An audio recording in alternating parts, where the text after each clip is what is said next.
Hi hello ನಮಸ್ಕಾರ, welcome to Ashwavega news. ನಾನು ಶ್ರೀನಿವಾಸ್ ವೈದ್ಯ. 2028ಕ್ಕೆ ನಮ್ಮಪ್ಪನೇ ಮುಖ್ಯಮಂತ್ರಿ. ಅರೆ, ಇವರಪ್ಪ ಯಾಕೆ ಮುಖ್ಯಮಂತ್ರಿ ಆಗ್ತಾನೆ ಅಂತ ನೀವು ಅಂದ್ಕೊಂಡಿದ್ದೀರಾ? Absolutely not. ನಮ್ಮಪ್ಪ ಅಲ್ಲ, ಪ್ರಿಯಾಂಕಾ ಜಾರಕಿಹೊಳಿ ಅವರವರ ಅಪ್ಪ. ಅಂದರೆ ಸತೀಶ್ ಜಾರಕಿಹೊಳಿನೇ 2028ಕ್ಕೆ ಮುಖ್ಯಮಂತ್ರಿ ಆಗ್ತಾರೆ ಅನ್ನುವಂತಹ ಭವಿಷ್ಯವನ್ನು ಅವರ ಪುತ್ರಿಯಾದಂತಹ ಸಂಸದೆ ಚಿಕ್ಕೋಡಿಯ MP ಆಗಿರುವ ಪ್ರಿಯಾಂಕಾ ಜಾರಕಿಹೊಳಿ ಅವರು ಹೇಳ್ಕೊಂಡಿದ್ದಾರೆ.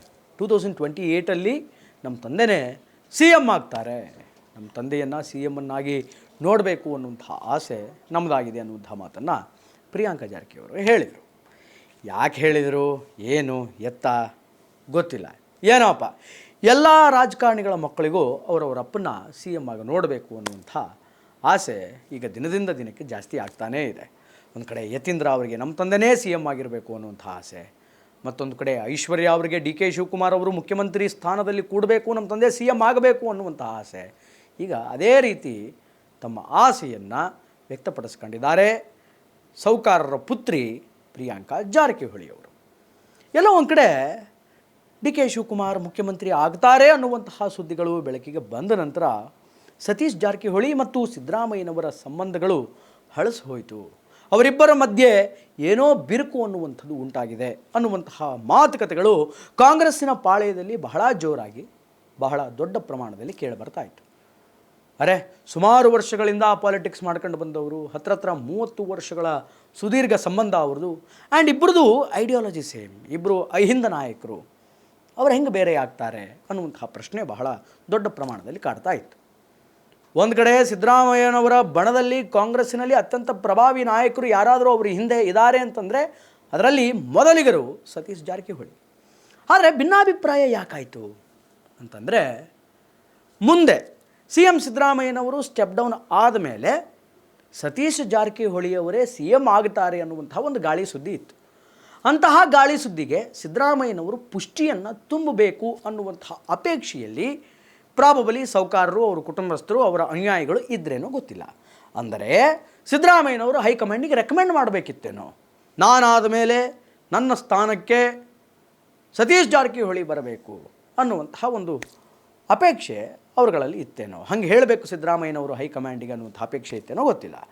ಅಟ್ಲೀಸ್ಟ್ CM ಆಗಲಿಲ್ಲ ಅಂತಂದರೂ, CM ಮಾಡಲಿಲ್ಲ ಅಂತಂದ್ರೂ ಕರ್ನಾಟಕ ಪ್ರಾದೇಶಿಕ ಕಾಂಗ್ರೆಸ್ ಕಮಿಟಿ KPCC ಅಧ್ಯಕ್ಷರನ್ನಾಗಾದರೂ ಸತೀಶ್ ಜಾರಕಿಹೊಳಿ ಅವರನ್ನು ನೇಮಕ ಮಾಡಬೇಕಿತ್ತು ಅನ್ನುವಂತಹ ಆಸೆ, ಆಕಾಂಕ್ಷೆ ಸಹಜವಾಗಿ ಅವರ ಅನುಯಾಯಿಗಳಲ್ಲಿತ್ತು, ಅವರ ಕುಟುಂಬಸ್ಥರಿಗಿತ್ತು. ಇಲ್ಲಿ ಎರಡೂ ಮಿಸ್ ಆಯಿತು. ಒಂದು ಕಡೆ CM ಆಗಿ DK ಶಿವಕುಮಾರ್ ಅವರು ಆಯ್ಕೆ ಆದರೆ, ಇನ್ನೊಂದು KPCC ಅಧ್ಯಕ್ಷರಾಗಿ BK ಹರಿಪ್ರಸಾದ್ ಆಯ್ಕೆ ಆದರು. ಇವರು ಸಚಿವ ಸ್ಥಾನದಲ್ಲೇ ಮುಂದುವರಿಬೇಕಾದಂತಹ ಪ್ರಸಂಗ ಒದಗಿ ಬಂತು. ಆದರೆ ಈಗ ದೊಡ್ಡ ಬಾಂಬ್ ಒಂದನ್ನು ಮಗಳು ಹಾಕಿದ್ದಾಳೆ.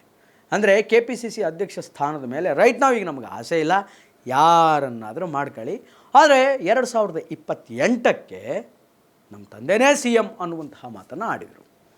ಹಾಗಾದರೆ ಮುಂಬರುವಂತಹ ದಿನಗಳಲ್ಲಿ ಮತ್ತೆ ಈಗ ಮುಖ್ಯಮಂತ್ರಿ ಆಗಿರುವಂತಹ DK ಶಿವಕುಮಾರ್ ಅವರಿಗೂ ಮತ್ತು ಕಾಂಗ್ರೆಸ್ಸಿನ ಹಿರಿಯ ನಾಯಕರು, ಪ್ರಬಲ ನಾಯಕರಾಗಿರುವಂತಹ ಸತೀಶ್ ಜಾರಕಿಹೊಳಿ ಅವರಿಗೂ ಸಂಘರ್ಷ, ಒಳಜಗಳಗಳು ಉಂಟಾಗುತ್ತಾ? ಮತ್ತು CM ಕುರ್ಚಿಗಾಗಿ ಹೆಂಗೆ ಸಿದ್ದರಾಮಯ್ಯನವರಿಗೂ DK ಶಿವಕುಮಾರ್ ಅವರಿಗೂ ಪ್ರಬಲವಾದಂತಹ ಜಿದ್ದಾಜಿದ್ದಿ ಫೈಟ್ ನಡೀತೋ, ಹಾಗೆ 2028 ಜಾರಕಿಹೊಳಿಗೂ ಮತ್ತು DK ಶಿವಕುಮಾರ್ ಅವರಿಗೂ ಪ್ರಬಲವಾದಂತಹ ಫೈಟ್ ನಡೆಯುತ್ತಾ ಗೊತ್ತಿಲ್ಲ. ಅದನ್ನು ನಾವು ಕಾದು ನೋಡಬೇಕಾಗಿದೆ. ಆ್ಯಂಡ್ ಒನ್ ಮೋರ್ ಥಿಂಗ್ ಏನು ಅಂತಂದರೆ, ಇತ್ತ ಸಚಿವ ಸಂಪುಟ ವಿಸ್ತರಣೆಗಂತ ಹೇಳಿ ಉಭಯ ನಾಯಕರು ಸಿದ್ದರಾಮಯ್ಯನವರು, DK ಶಿವಕುಮಾರ್ ಅವರು ದೆಹಲಿಗೆ ಧಾವಿಸಿದ್ದು ನಮಗೆ ಗೊತ್ತಿರುವಂತಹ ಸಂಗತಿ.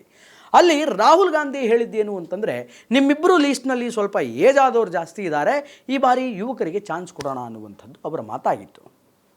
ಸರಿ, ಆದರೆ ಈಗ ಹೈಕಮಾಂಡಿನ ಮನಸ್ಸನ್ನು ಒಲಿಸ್ಕೊಳ್ಳೋದಕ್ಕೆ ರಾಹುಲ್ ಗಾಂಧಿ ಏನು ಹೇಳಿದಾರೋ ಅದೇ ಸ್ಟೇಟ್ಮೆಂಟನ್ನೇ ರೈಟ್ ನಾವೀಗ ಸತೀಶ್ ಜಾರಕಿಹೊಳಿ ಹೇಳ್ತಾ ಇದ್ದಾರೆ. ಹೌದು, ಯುವಕರಿಗೆ ನಾವು ಚಾನ್ಸ್ ಕೊಡಬೇಕು, they will become asset to our party, ಅವರು ನಮ್ಮ ಪಕ್ಷಕ್ಕೆ ಆಸ್ತಿ ಆಗ್ತಾರೆ, ಮುಂದೆ ಚುನಾವಣೆಯಲ್ಲಿ ಅವರೇ ಶಕ್ತಿಯಾಗಿ ಪರಿವರ್ತನೆ ಆಗ್ತಾರೆ, ನಾವು ಯುವಕರಿಗೆ ಚಾನ್ಸ್ ಕೊಡಬೇಕು ಅನ್ನುವಂಥದ್ದು ಸತೀಶ್ ಜಾರಕಿಹೊಳಿ ಅವರ ಲೆಕ್ಕಾಚಾರ. ಅಂದರೆ DK ಶಿವಕುಮಾರ್ ಅವರಿಗೆ ಏನು ತಲೆಯಲ್ಲಿ ಅಂತಂದರೆ, ಹೈಕಮಾಂಡ್ ನಿರ್ಣಯ ಏನು ಈ ಯುವಕರಿಗೆ ಚಾನ್ಸ್ ಕೊಡಬೇಕು ಅನ್ನೋದಿದೆ ಅದು ಓಕೆ, ಆದರೆ ಪ್ರಬಲವಾಗಿರುವಂತಹ ನಾಯಕರು ಯಾರ್ಯಾರಿದ್ದಾರೆ ರಾಜ್ಯದಲ್ಲಿ, ಸೀನಿಯಾರಿಟಿ ಯಾರ್ಯಾರು ಮೇಂಟೈನ್ ಮಾಡಿದ್ದಾರೆ, ಹಿರಿಯರು ಯಾರ್ಯಾರಿದ್ದಾರೆ ಅವರಿಗೆ ಸ್ಥಾನ ಕೊಟ್ಟು ಅವರ ಮಾರ್ಗದರ್ಶನದಲ್ಲಿ ಪಕ್ಷವನ್ನು ನಡೆಸಬೇಕು ಅನ್ನುವಂಥದ್ದು ಡಿ ಕೆ ಶಿವಕುಮಾರ್ ಅವರ ಪ್ಲ್ಯಾನ್ ಆಗಿದೆ. ಆದರೆ ಜಾರಕಿಹೊಳಿ ಹೇಳ್ತಾ ಇರೋದೇನು, ಈಗ ಕೇಂದ್ರದ ಹೈಕಮಾಂಡ್ ಮಾತು ಕೇಳ್ಕೊಂಡು ಇಲ್ಲ ಯುವಕರಿಗೆ ಕೊಡಬೇಕು ಅಂತ. ಹಾಗೇನಾದರೂ ಯುವಕರಿಗೆ ಕೊಟ್ಟರೆ ಮತ್ತೆ ಹೆಂಗಾಗುತ್ತೆ ಪರಿಸ್ಥಿತಿ ಅಂತಂದರೆ, ಡಿ ಕೆ ಶಿವಕುಮಾರ್ ಅವರಿಗೆ ಇತ್ತ ಯುವಕರನ್ನು ಸಚಿವರನ್ನಾಗಿ ಮಾಡಿ ಆ ಕಡೆ ಹಿರಿಯರು ಅಸಮಾಧಾನದಿಂದಿರ್ತಾರಲ್ಲ ಅವರನ್ನು ಸಮಾಧಾನ ಮಾಡುವಲ್ಲಿಯೇ ಈ ಮುಂದಿನ ಡಿ ಕೆ ಶಿವಕುಮಾರ್ ಅವರ ಮುಖ್ಯಮಂತ್ರಿ ಅವಧಿ ಏನಿದೆ ಅದು ಕಳೆದು ಹೋಗುತ್ತೆ.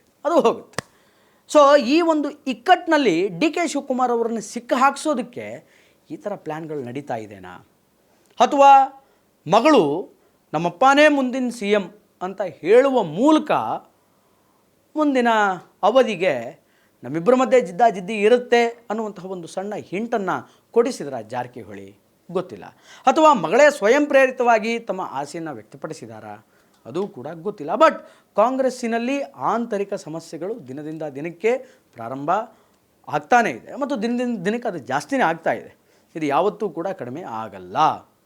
ಯಾಕೆಂತಂದರೆ ಒಂದು ಕಡೆ ಸಚಿವ ಸಂಪುಟ, ಅದರಲ್ಲಿ ಯಾರಿಗೆ ಮಂತ್ರಿಗಿರಿ ಸಿಗುತ್ತೆ, ಯಾರಿಗೆ ಸಿಗಲ್ಲ, ಸಿಕ್ಕಂಥವ್ರು ಎಷ್ಟು ಜನ, ಸಿಗದೇ ಇದ್ದವ್ರು ಹೆಂಗೆಲ್ಲ ಅಸಮಾಧಾನ ಮಾಡ್ಕೊಳ್ತಾರೆ, ಯಾವ ಸೀನಿಯರ್ ಲೀಡ್ರಿಗೆ ಮಂತ್ರಿಗಿರಿ ಸಿಗಲಿಲ್ಲ ಅಂತಂದರೆ ಅವರನ್ನು ಡಿ ಕೆ ಶಿವಕುಮಾರ್ ಹೆಂಗೆ ಕನ್ವಿನ್ಸ್ ಮಾಡ್ತಾರೆ, ಮುಂದೆ ಅವರು ರೆಬಲ್ ಆಗಿ ಇರದೇ ಇರೋ ಹಾಗೆ ಹೆಂಗೆ ನೋಡ್ಕೋತಾರೆ ಅನ್ನುವಂಥದ್ದು ದೊಡ್ಡ ಟಾಸ್ಕ್ ಆಗಿದೆ ಇವತ್ತು ಡಿ ಕೆ ಶಿವಕುಮಾರ್ ಅವರಿಗೆ.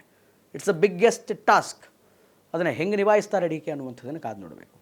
ಇನ್ನು ಇದಕ್ಕೆ ಇನ್ನೊಂದು ಸ್ಪಷ್ಟನೆ ಅನ್ನುವಂಥದ್ದು ಜಾರಕಿಹೊಳಿಯಿಂದ ಸಿಕ್ಕಿದೆ. ಏನು ಅಂತಂದರೆ, ನನ್ನ ಮತ್ತು ಸಿದ್ದರಾಮಯ್ಯನವರ ನಡುವೆ ಯಾವುದೇ ಭಿನ್ನಾಭಿಪ್ರಾಯಗಳಿಲ್ಲ, ಯಾವುದೇ ಸಂಘರ್ಷಗಳಿಲ್ಲ.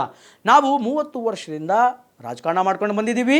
ನಮ್ಮಿಬ್ಬರ ಮಧ್ಯೆ ವೈಯಕ್ತಿಕ ಸಂಬಂಧಗಳು ಕೂಡ ಬಹಳ ಚೆನ್ನಾಗಿದೆ ಅನ್ನುವಂತಹ ಮಾತನ್ನು ಸತೀಶ್ ಜಾರಕಿಹೊಳಿ ಹೇಳಿದರು. ಅದಾದ ಮೇಲೆ ಸಚಿವ ಸಂಪುಟದ ವಿಸ್ತರಣೆ ಬಗ್ಗೆ ಮಾತನಾಡಿದವರು, ಚರ್ಚೆಯನ್ನು ಮಾಡಿದ್ದೀವಿ, ಕೆ ಸಿ ವೇಣುಗೋಪಾಲ್ ಜೊತೆ, ಸುಧೀರೇವಾಲ್ ಜೊತೆ, ಇವ್ರ ಜೊತೆ ಚರ್ಚೆ ಮಾಡಿದ್ದೀವಿ. ಚರ್ಚೆ ಮಾಡಿ ಯುವಕರಿಗೆ ಅವಕಾಶ ಕೊಡಬೇಕು ಅನ್ನುವಂಥದ್ದನ್ನು ಹೇಳಿದ್ದಾರೆ. ನನಗೂ ಅದರ ಬಗ್ಗೆ ಆಸಕ್ತಿ ಇದೆ, ಒಪ್ಪಿಗೆ ಇದೆ ಅನ್ನುವಂತಹ ಮಾತನ್ನು ಹೇಳಿದರು. ಆ್ಯಂಡ್ ಅದರ ಜೊತೆಗೆ ನನ್ನ ಜಿಲ್ಲೆಗೆ ಮತ್ತೊಂದು ಮಂತ್ರಿಗಿರಿ ಬೇಕು, ಅತ್ಯವಶ್ಯಕ ಅದು ಅನ್ನುವಂತಹ ಮಾತನ್ನು ಕೂಡ ಸತೀಶ್ ಜಾರಕಿಹೊಳಿ ಹೇಳಿದರು. ಇನ್ನು ಅಪ್ಕಮಿಂಗ್ ಡೇಸಲ್ಲಿ ಅಂದರೆ 2028ರಲ್ಲಿ ಜಾರಕಿಹೊಳಿ CM ಆಗ್ತಾರಾ, ಅಥವಾ ಜಾರಕಿಹೊಳಿ CM ಆಗೋದಕ್ಕೆ ಮಾಜಿ ಮುಖ್ಯಮಂತ್ರಿಗಳಾಗಿರುವಂತಹ ಸಿದ್ದರಾಮಯ್ಯನವರು ಸಹಾಯ ಮಾಡ್ತಾರಾ, ಅಥವಾ ನಾನೇ CM ಆಗಿ ರಾಜ್ಯದಲ್ಲಿ ಆಡಳಿತವನ್ನು ಮಾಡಬೇಕು ಅನ್ನುವಂತಹ ಅಭಿಲಾಷೆಯಿಂದ trouble shooter D K Shivakumar ಏನೆಲ್ಲ ಮಾಸ್ಟರ್ ಪ್ಲ್ಯಾನ್ಗಳನ್ನು ಹಾಕ್ಕೊಳ್ತಾರೆ ಅನ್ನುವಂಥದ್ದನ್ನು ನಾವು ಮತ್ತು ನೀವು ಕಾದು ನೋಡಬೇಕಾಗಿದೆ. ಒಟ್ಟಾರೆಯಾಗಿ ಇದು ಈ ಹೊತ್ತಿನ ವಿಶೇಷ. ನೋಡ್ತಾ ಇರಿ ಅಶ್ವಬೇಗ ನ್ಯೂಸ್. ಇದು ಸತ್ಯಾನ್ವೇಷಣೆಯ ಊಟದಲ್ಲಿ.